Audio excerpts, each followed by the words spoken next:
Praise lord. నాకే ఎందుకు కష్టాలు, బాధలు, శ్రమలని బాధపడుతున్నావా? చెయ్యని పనికి శిక్ష అనుభవిస్తున్నావా?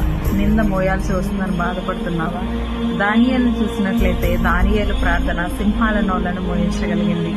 హిజ్కియా కన్నీటి ప్రార్థన అతనికి 15 సంవత్సరాల ఆయుష్ని పొడిగించింది. అలాగే నినివే పట్టణపు వారు చేసినటువంటి ప్రార్థన ఆ పట్టణము మీదకి రాబోయే ఉగ్రతను తప్పించేసింది. నిజంగా ప్రార్థనలో ఎంతో శక్తి ఉన్నది.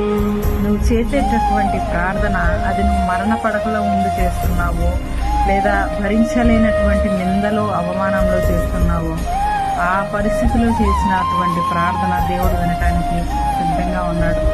ఏ పరిస్థితిలో ఉండి ప్రార్థన చేసినా దేవుడు ప్రార్థన వినటానికి సిద్ధంగా ఉన్నాడు. ప్రతి ఒక్క సమస్యకి ఒక స్పెషలిస్ట్ డాక్టర్ అయితే ఉంటాడు. కానీ మనకి స్పెషలిస్ట్ డాక్టర్ అయినా, ఆలోచన చెప్పే మనిషి అయినా, స్నేహితుడైన, బంధువు అయినా మన యేసయ్య ఒక్కడే. ఈ శ్రమను తీసివేయగల సమర్థుడు మన యేసయ్య ఒక్కడే. Praise lord.